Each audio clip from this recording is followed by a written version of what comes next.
ഞാൻ ആരെ വിളിക്കുക? നിഖിലിനെയാ? നിഖിലിനെ വിളിക്കാം. കിട്ടിയാ കിട്ടി. 25 ഹലോ ഹലോ, നമസ്കാരം. ഞാനൊരു കാര്യം പറയാൻ വിളിച്ചതാ. ആക്ച്വലി ഞാൻ ബാംഗ്ലൂരുണ്ട്.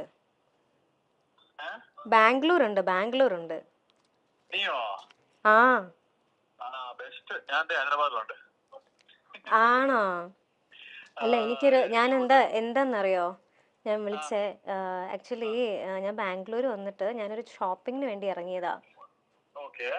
എന്റെ പേഴ്സ് കാണുന്നില്ല. അത് ആരോ കൊണ്ടുപോയോ എന്താ സംഭവം എന്ന് എനിക്ക് അറിയത്തില്ല. അപ്പോ എനിക്ക് ഇവിടെയാണെങ്കിൽ ഞാൻ ഷോപ്പ് ചെയ്തിട്ട് ഇങ്ങനെ വെച്ചേക്കുവാ. എന്റെ ഫോൺ മാത്രമേ കയ്യിലുള്ളൂ. എനിക്ക് കുറച്ച് കാശ് അയച്ചു തരാൻ പറ്റുമോ? എന്റെ കാർഡും ഇല്ല, ഒന്നുമില്ല. എനിക്കൊരു 5,000 വേണമായിരുന്നു.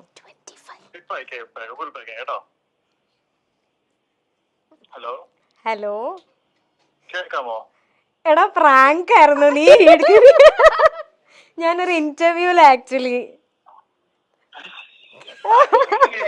എന്നാലും നിന്റെ മനസ്സ് ഞാൻ സമ്മതിച്ചുട്ടോ. എന്റെ കയ്യിൽ ഫോൺ ഉണ്ടെന്ന് ഞാൻ പറഞ്ഞു. അപ്പൊ നീ ഗൂഗിൾ പേ ഓപ്ഷൻ പോലും നീ ചോദിച്ചില്ലല്ലോ. നീ അയച്ചു തരാന്ന് പറഞ്ഞല്ലോ എന്തായാലും. സീരിയസ്ലി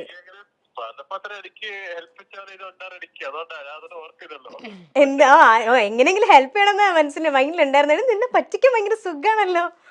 ഒന്നിനെ പറ്റി ചിന്തിക്കുന്നില്ല, ഗൂഗിൾ പേ പോലും ചിന്തിച്ചില്ല.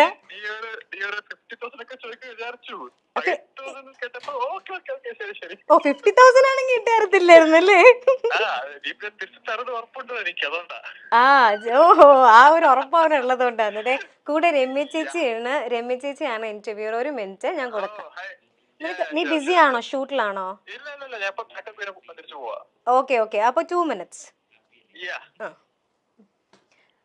ഹായ് നിഖിൽ. ഹായ്, സുഖാണോ? I M good.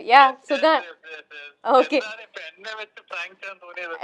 വെറുതെ നമ്മള് മേഘനയുടെ അടുത്ത് പറഞ്ഞു ഒരു ഫ്രണ്ടിനെ വിളിച്ചിട്ട് ഒന്ന് പ്രാങ്ക് ചെയ്യാനായിട്ട് ഒരു ടാസ്ക് കൊടുത്തു. അപ്പം മേഘന ഇങ്ങനെ ആരെ വിളിക്കും എന്നൊക്കെ ആലോചിച്ചു. ഫസ്റ്റ് മേഘനയുടെ മനസ്സിൽ ഓക്കെ എന്നാണ് നിഖിലിനിട്ടും തന്നെ പണി കൊടുക്കാമെന്ന് വിചാരിച്ചു. പക്ഷെ സമ്മതിക്കണം കേട്ടോ നിഖിൽ, ഞങ്ങളെല്ലാരും എന്നാലും ആ ഒരു നല്ല മനസ്സ് തന്നെയാണ് കേട്ടോ. അപ്രീഷിയേറ്റ് ചെയ്യണു. പിന്നെ നിഖിലിന്റെ ഓർമ്മയുണ്ട്, ഫസ്റ്റ് നിഖിൽ മലയാളത്തിൽ ഒരു ഇന്റർവ്യൂ തന്നത് നമ്മുടെ മൈൽ സ്റ്റോൺ മേക്കേഴ്സിന് വേണ്ടിയിട്ടായിരുന്നു. ഫസ്റ്റ് ഓർമ്മയുണ്ടല്ലേ? അന്ന് കൂടെ ഉണ്ടായിരുന്ന ഒരാള് പിന്നെ ബിഗ് ബോസിൽ ഇപ്പൊ വന്നു അല്ലേ? അതെ. അപ്പൊ ഓക്കെ. എന്തായാലും ശ്രീതു അല്ലേ ഇപ്പൊ പോയത് ബിഗ് ബോസില്? കൂടെ ഉണ്ടായിരുന്നു. ഹലോ, ശ്രീതു അല്ലേ ഇപ്പൊ ബിഗ് ബോസിൽ പോയതെന്ന് പറയതേ? ഓക്കെ. ഇവിടെ എല്ലാരും പറയും എനിക്ക് നമ്മൾ നേരിട്ട് പരിചയമില്ല, പക്ഷെ ഇവിടെ എല്ലാരും നമ്മുടെ ടെക്നിക്കൽ സൈഡില് നമ്മുടെ ക്യാമറ, നമ്മുടെ പ്രൊഡ്യൂസർ, ഇവരെല്ലാരും എപ്പോഴും പറയും നിഖിൽ വന്ന ഇന്റർവ്യൂ വളരെ നന്നായിരുന്നു, വളരെ പാവമാണ്, നല്ല ഒരു ചേട്ടൻ, നല്ലൊരു വളരെ നല്ല സംസാരം ഒക്കെ ഇവരെല്ലാരും പറയും. എപ്പോഴും ഇവര് പറയും നല്ല ഒരാളായിരുന്നു എന്ന്. ശരിക്കും എല്ലാവരുടെ അടുത്തും പറയാം കേട്ടോ. നിങ്ങളുടെ YouTube channel like very famous. Milestone makers കേൾക്കുമ്പോൾ എല്ലാവരും ഇങ്ങനെ വെയിറ്റിംഗ്, എന്താ നെക്സ്റ്റ് കണ്ടന്റ് എന്താണ്, ആൾക്കാർ ഇങ്ങനെ നോക്കിക്കൊണ്ടിരിക്കും. ആണോ? ഓക്കെ. സന്തോഷം, ഒരുപാട് സന്തോഷം. എന്തായാലും ഓക്കെ നിഖിൽ, അപ്പൊ നമുക്ക് കാണാം ഉടനെ തന്നെ. ഓക്കെ, ഒരു ദിവസം കാണാം. ഓക്കെ, ശരി, ബൈ, താങ്ക് യു. നെറ്റിൽ സംപ്രേക്ഷണം ചെയ്തിരുന്ന ചന്ദനമഴ എന്ന ഹിറ്റ് സീരിയലിലൂടെ പ്രേക്ഷകർക്ക് ഏറെ സുപരിചിതയായ താരമാണ് മേഘ്ന വിൻസെന്റ്. സീരിയലിലെ അമൃത എന്ന കഥാപാത്രമായിട്ട് തന്നെയാണ് മേഘ്നയെ ഇന്നും മലയാളികൾ തിരിച്ചറിയുന്നത്. പിന്നീട് അന്യഭാഷയിലേക്ക് ചേക്കേറിയ നടി അവിടെ നിരവധി ഹിറ്റ് സീരിയലുകളിൽ അഭിനയിച്ചു. പിന്നാലെ മലയാളത്തിലേക്ക് തിരിച്ചു വന്നു. എങ്കിലും മേഘ്നയ്ക്ക് കൂടുതലും താല്പര്യം അന്യഭാഷകൾ തന്നെയായിരുന്നു.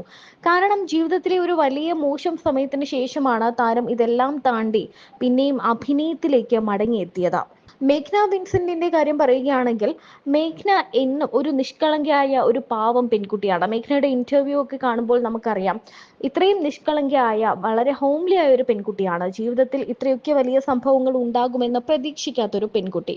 ഇപ്പോൾ തിരിച്ചുവരവ് ഡിപ്രഷനും ഒക്കെ താണ്ടിയായിരുന്നു, ഡിപ്രഷൻ എല്ലാം കഴിഞ്ഞ് എല്ലാത്തിനും അമ്മ ഒപ്പമുണ്ടായിരുന്നു എന്ന് മേഘ്ന പറയുന്നുണ്ട്. മേഘ്നയുടെ ഈ മടങ്ങിവരവ് നിരവധി ഹിറ്റ് സീരിയലുകളാണ് മേഘ്നയ്ക്ക് സമ്മാനിച്ചത്. എന്നാലും ഇപ്പോഴും അമൃത എന്ന് വിളിക്കുമ്പോൾ താൻ അറിയാതെ തിരിഞ്ഞു നോക്കാറുണ്ടെന്ന് മേഘ്ന പറയുന്നു. മേഘ്നയുടെ അടുത്ത സുഹൃത്താണ് നിഖിൽ. അമ്മയറിയാതെ എന്ന സീരിയലിലെ നായകനായി നമ്മുടെയൊക്കെ മനസ്സിൽ ചേക്കേറിയ നിഖിൽ. നിഖിലും മേഘ്നയും ഒരു സീരിയലിൽ ഒന്നിച്ച് അഭിനയിച്ചിട്ടുണ്ട്. അന്യഭാഷാ നടനാണ് നിഖിൽ. ഇപ്പോൾ ഒരു പരിപാടിക്കിടെ നിഖിലിനെ വിളിച്ച് പ്രാങ്ക് ചെയ്യുന്ന മേഘ്നയുടെ വീഡിയോ ആണ് വൈറലായി മാറുന്നത്. താനൊരു ഷോപ്പിംഗ് മാളിൽ നിൽക്കുകയാണെന്നും തന്റെ കയ്യിൽ പണമില്ല, ഒരു 5000 രൂപ അയച്ചു തരുമോ എന്നും ചോദിക്കുന്നുണ്ട് മേഘ്ന. ഒന്നും പറയാതെ ഇപ്പോൾ തന്നെ അയച്ചു തരാം എന്ന് പറയുകയാണ് നിഖിൽ. ശരിക്കും പറഞ്ഞാൽ ഇവരുടെ ആ സൗഹൃദവും ആ നിഷ്കളങ്കമായ മനസ്സുമെല്ലാം ഇതിലൂടെ തുറന്നു കാണിക്കുന്നുമുണ്ട്. പക്ഷെ അതല്ല, ഞാൻ അല്ലായിരുന്നു എന്നുണ്ടായിരുന്നാലും ഇന്നത്തെ ഒരു ഇന്റർവ്യൂവിന് വിളിച്ചിരുന്നാൽ തീർച്ചയായിട്ടും മേഘന വരില്ലായിരുന്നു. അങ്ങനെയല്ലേ ചേച്ചി? വിളിച്ചപ്പോ തന്നെ ഞാൻ ചോദിച്ചു, പാമ്പാണോ മനുഷ്യൻ മേടിച്ചു പോയി? പാമ്പല്ലേ ഇന്നാ? റബ്ബർ പാമ്പ്, ഒറിജിനൽ പാമ്പ് പിടിച്ചു തന്നെയാ. റബ്ബർ പാമ്പ് കാണിച്ചു. എന്തിനാ കുട്ടി പേടിച്ചേ? എന്തിനാ കിടന്ന് കീറണോ? വല്ലത് ഇടിഞ്ഞു പൊളിഞ്ഞ് വീണാലോ? എനിക്ക് പാമ്പിനെ പിടിച്ചിട്ട് ശീലമൊന്നും ഇല്ലല്ലോ. എനിക്ക് അതൊന്നും. ഇതാണെങ്കിൽ സാരിയിൽ കിടക്കണ എന്ത് സാധനം, ഇനി ഇടിഞ്ഞു താഴത്തേക്ക് പോവാണോന്ന് അറിയില്ലല്ലോ. അതുകൊണ്ടാണോ? ഒറിജിനൽ പാമ്പ് പിടിച്ച് തന്നെയാ ഈ റബ്ബർ പാമ്പ് കാണിച്ചു പേടിപ്പിക്കണേ. അല്ല, എനിക്കതിൽ ഏറ്റവും ഇഷ്ടപ്പെട്ടത് പേടിച്ച് വരച്ചിട്ടേ അയ്യോ എല്ലാം പേടിച്ചിട്ട് പാമ്പായിരുന്നു ഒന്ന്. പാമ്പിനെ കണ്ടപ്പോ പേടിയേ ഇല്ലെന്നായോ? അങ്ങനെയല്ലേ ചേച്ചി? പാമ്പിനെക്കാട്ടി പേടി മനുഷ്യരെയാ, സത്യം പറയാലോ. ശരിക്കും അല്ലേ? ആ അതെ, അതിനൊക്കെ ഒറ്റ സ്വഭാവമല്ലേ ഉള്ളൂ പാമ്പിന്. മനുഷ്യർ എപ്പോഴാ ഏത് ക്യാരക്ടറായിട്ട് മാറണേ കണ്ടാ? ഇനി കണ്ടാ ഞാൻ തന്നെ ഇപ്പൊ പേടിപ്പിച്ചില്ലേ വെറുതെ? ഇതിപ്പോ ഈ പാമ്പിനെ പിടിക്കണോ? ആ വെറുതെ. അടുത്ത് പാമ്പിനെ പിടിച്ചോണ്ട് അടുത്ത ഡയലോഗ് പറഞ്ഞു.